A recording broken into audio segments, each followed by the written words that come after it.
Topping today's news, the police beefing up patrols in the wake of an increase in sexual assaults, a schoolboy stabbed in an after-school melee. The U.S. and the Bahamas hold joint military training operations, and the opposition F&M looking fired up and ready to go in eastern New Providence. Good evening, Bahamas. I'm Jarino Saunders. This is your JCN Evening News. It's a pleasure to have you join us.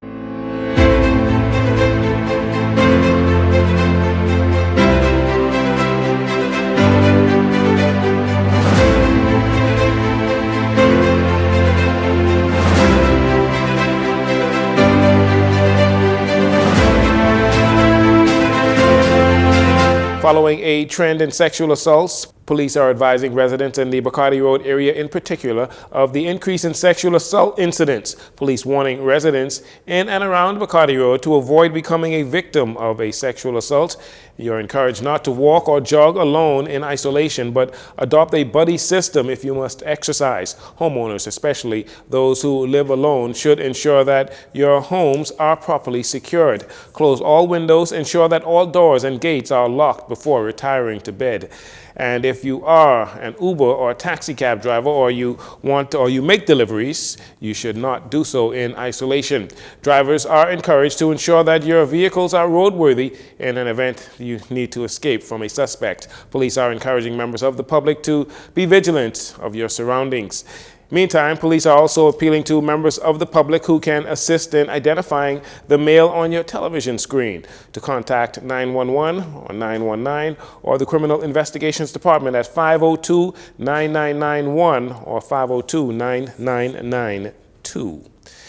A juvenile male is in hospital in stable condition following a stabbing incident Monday afternoon. The juvenile was in the area of Lightbourne Avenue, Rock Crusher, just off Farrington Road, sometime around 3:30 p.m. when a group of students were engaged in a physical altercation. One of them produced a knife, which resulted in the young boy being stabbed about the body.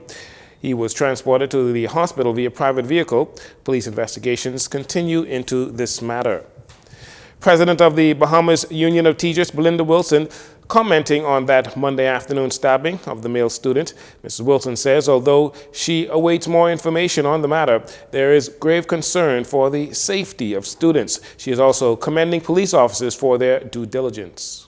Well, I must say any incidents of violence is a concern for us. But I must say that the school policing initiative that started August last year, I worked very closely with Chief Superintendent Chaswell Hanna. And the information, the intelligence, they are always on top of what is happening. And so we're concerned about the stabbing because I believe that might have been a matter that spilled out into the community, but it may have stemmed from the school. So I'm still awaiting an update from our shop steward at the school and Chief Superintendent Hanna. Again, according to police reports, the incident took place around 3:30 p.m. on Monday in the area of Lightbourne Avenue when a group of students were engaged in a physical altercation. The victim, who was stabbed multiple times, transported to hospital in a private vehicle and has since been listed in stable condition.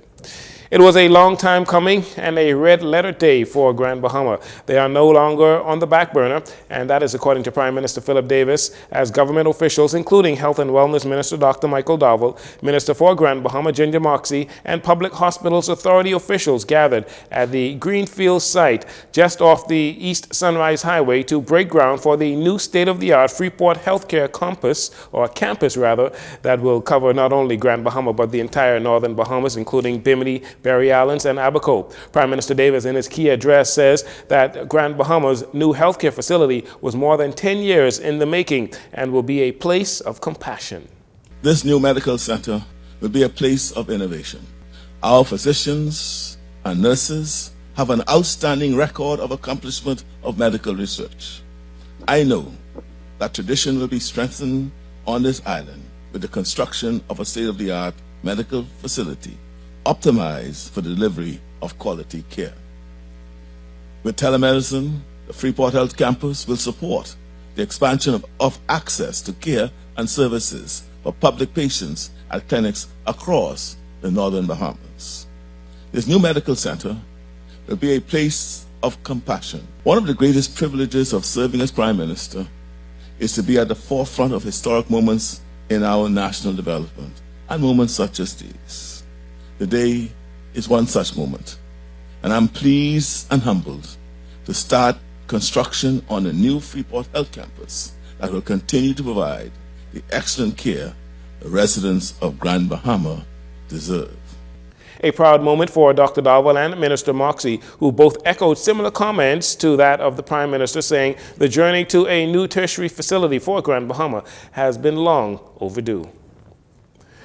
Because we go back to the Dorset Report 1, these are healthcare planners, the Dorset Report 2, the review of the Dorset Report, the Giza World Report 1, the Giza World Report 2, all in an attempt to make the right decisions for what is necessary for the island of Grand Bahama. We all know the challenges that we currently face with the Grand Bahama or the Rand Memorial Hospital and the services provided here. And from government to government, we have been tagging along, trying to do our best. And the time has finally come.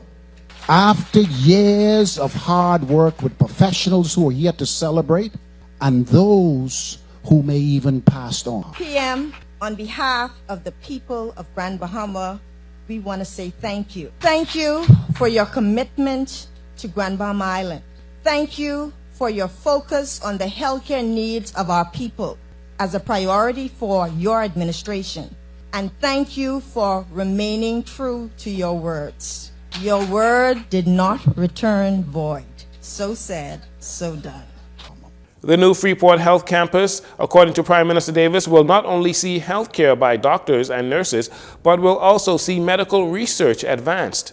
In 18 to 24 months, officials will return to Greenfield site for the official opening of the hospital. The first phase will encompass the construction of more than 57,000 square feet of outpatient care and urgent care center, and culminate with the construction of the new hospital, which will also boast an oncology center and dental services.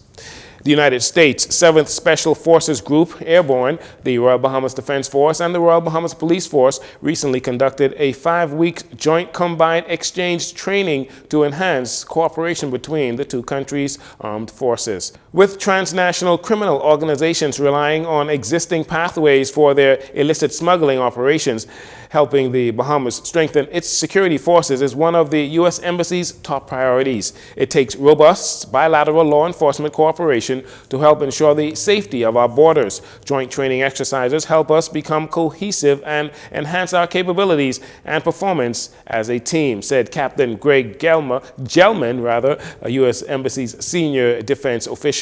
During training, a special force unit led dozens of Bahamian Marines and police officers in close-quarter combat drills. For security reasons, the embassy shared only a few photos of the exercise that involved clearing rooms and stairwells from hypothetical threats. U.S. Special Forces and their Royal Bahamas Defense Force counterparts also engaged in combat marksmanship, medical training, and communication training. Other exercises included mission planning, leadership skills development, troop leading procedures, and techniques to improve critical thinking in emergency and crisis situations. An open water dive component centered around search and rescue. Royal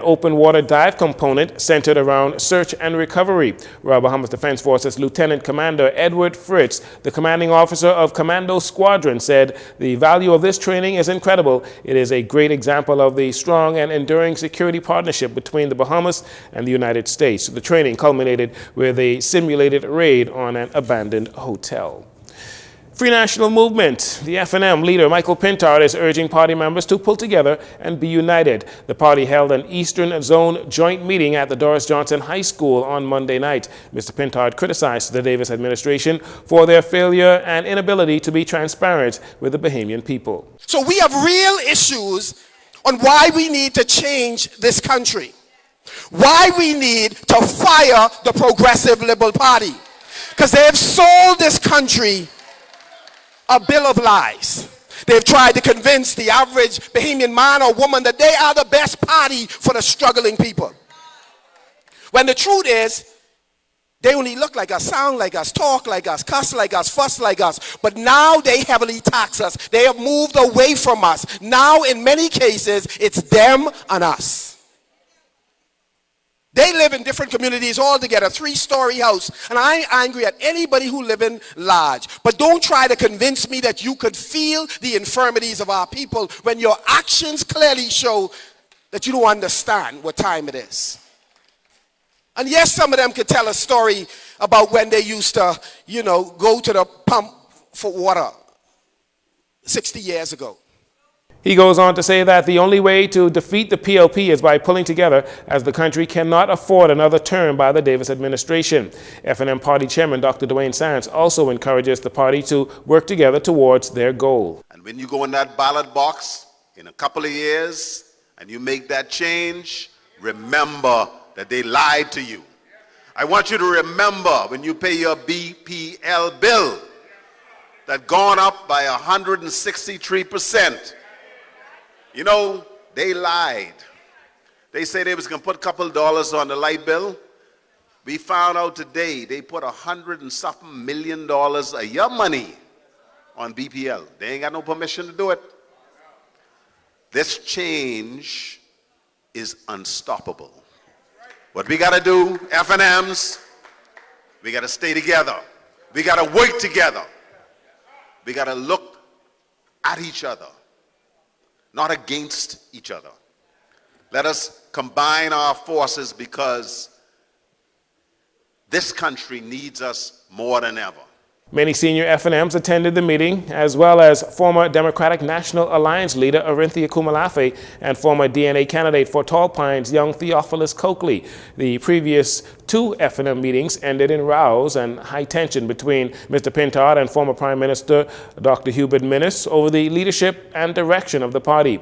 Although Dr. Minnis was noticeably not in attendance at the meeting on Monday night, Mr. Pintard says the party is as strong as ever. We'll take a break here. We'll be right back after these commercials.